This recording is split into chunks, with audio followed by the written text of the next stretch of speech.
So when you think about teams, when you think about the team that you're in, the team that you might observe, what do you notice as being the common factor in any team? Well, the common factor in every team is difference. Every team is inherently dysfunctional.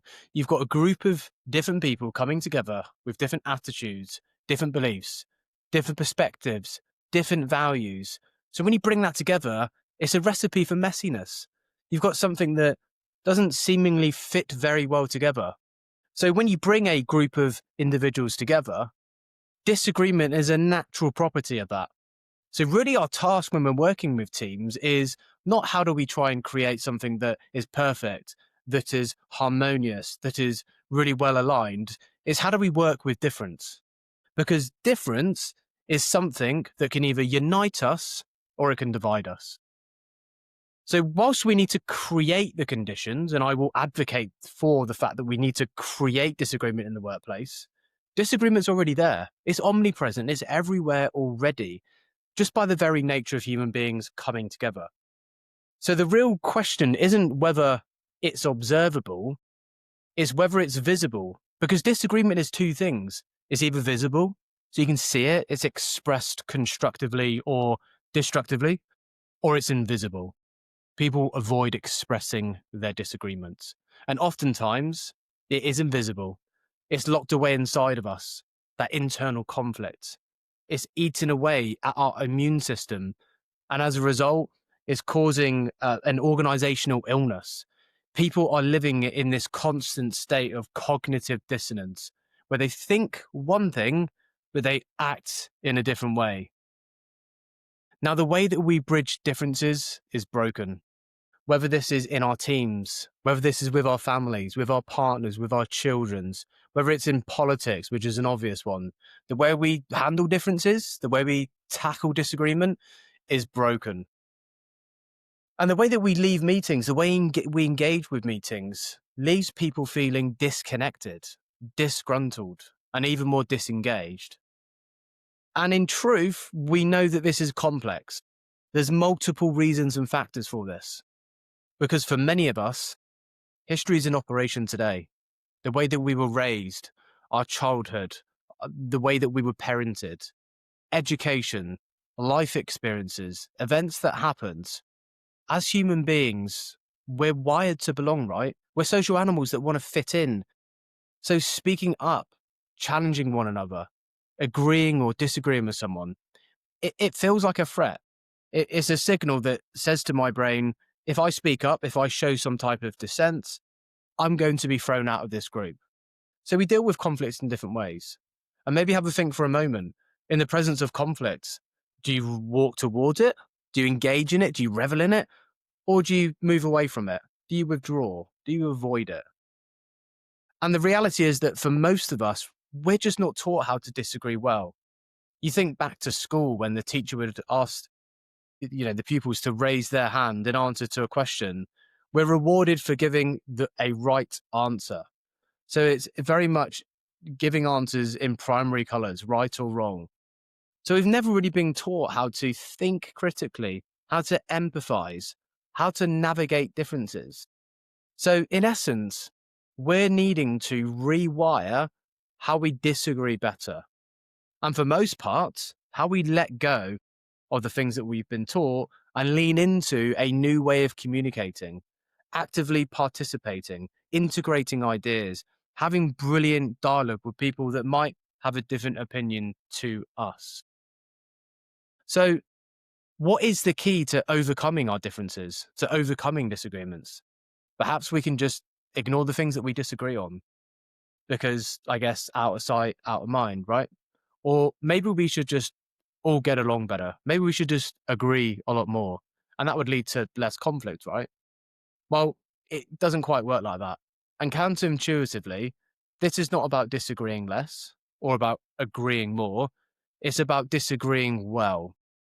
And people will tell you that a high performing team is one that lacks conflict, that has an absence of conflict.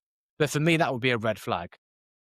Harmonious teams, aligned teams, happy families, it's a bit of a utopian idea. That doesn't actually represent the reality in the day-to-day interactions of people within teams. It's actually the exact opposite. So, my definition of disagreeing well is the respectful exchange of different views, ideas, perspectives to find a better way forward. That when we exchange in some form of dialogue with individuals or in groups, that we leave that conversation in a better way. And there's so many myths about disagreement. Disagreement is not about having arguments. Disagreement is not a weakness. Disagreement is not always about finding agreement. It's certainly not trying to create the conditions where everybody's the same, where we have these bland environments where there's this sense of sameness. It's about celebrating difference and seeing the unique value that difference brings us. So for me, a inclusive performance environment is one that's safe with disagreements, not away from disagreements. And conflict has huge unintended consequences, huge costs, huge debt that we accumulate in organizations due to the way that we handle conflict. And they estimate through research that conflict and the way that we deal with conflict leads to about £28 billion on the UK economy. That's about £3,500 per person. So the cost is not only just economic, it's a human cost. We oftentimes think about conflict and conflict resolution. The thing that I'm advocating for is being conflict ready, so we can avoid these dysfunctions and these catastrophic effects that we see taking place in the workplace. Look, disagreement is a bit like building a bridge. You need strong foundations, strong guardrails, that safety net for people to feel like that they have the courage to walk across. Because without strong foundations, without a strong structure, strong guardrails, any bridge that we build will collapse under the weight of that conversation. Because disagreement is about building the bridge between two minds. It's about building brains together in a group so that when we walk that bridge and participate in a disagreement, we leave the decision, innovation, creativity in a better place. And that requires courage. It requires skill.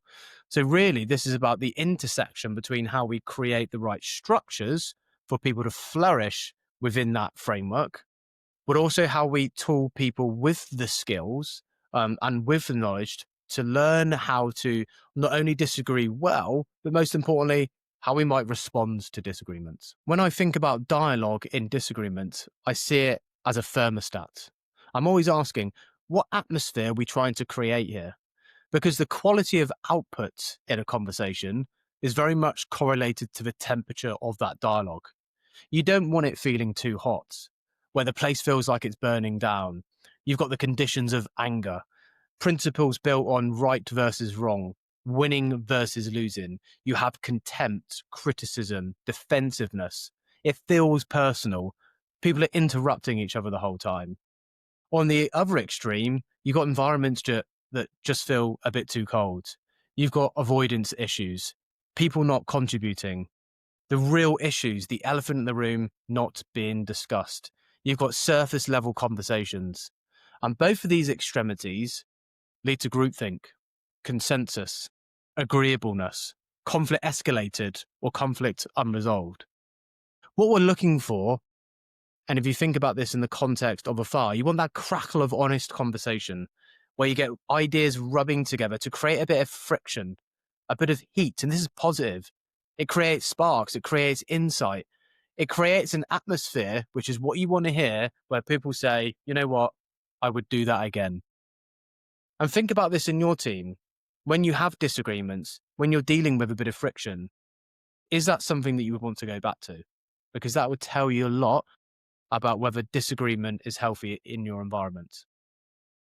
And the thing that's really interesting in the research, when they've explored teams that disagree well, not only do you get the benefits of decision-making clarity, innovation, creativity, higher performance, better error detection, you get higher trust and camaraderie. Now, here's the interesting thing in the research. In teams that disagree well, you don't only get better decisions, innovation, increased creativity, better error detection. You get higher trust and camaraderie. You get that sense, and I've experienced this working with gold medal winning Olympic teams, or in brilliant public sector organizations, or high performing private organizations. The spirit of joy when connecting with people, finding that sense of um, visceral kind of enjoyment and happiness in exchanging of ideas. You get the flow of openness and vulnerability and that human connection that creates an environment that isn't filled with cortisol and stress that leads to burnout and suffering. You get oxytocin, that sense of bonding between one another, building that team that people genuinely want to be a part of. In any dialogue, we're all active players. And a big part of disagreeing well is learning how to be disagreed with. Disagreement requires a huge amount of self-awareness, being in touch with our feelings, emotional regulation, and the ability to sit with discomfort. Because oftentimes, and this is just the nature of how the human brain works, when we feel and observe and hear a difference, it's natural to take it personally. We feel like that we want to react, we get defensive, and this is really normal.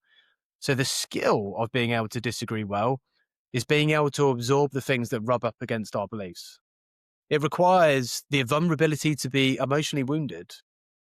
And disagreement is largely about letting go. It's rewiring our belief system around how we exchange with differences. Letting go of any preconceived ideas we might have about somebody. Letting go of the need to be right. The urge to prove that they're wrong. Letting go of the story that we've written about the other person. When we are able to take a step back before we step in, the results are massive.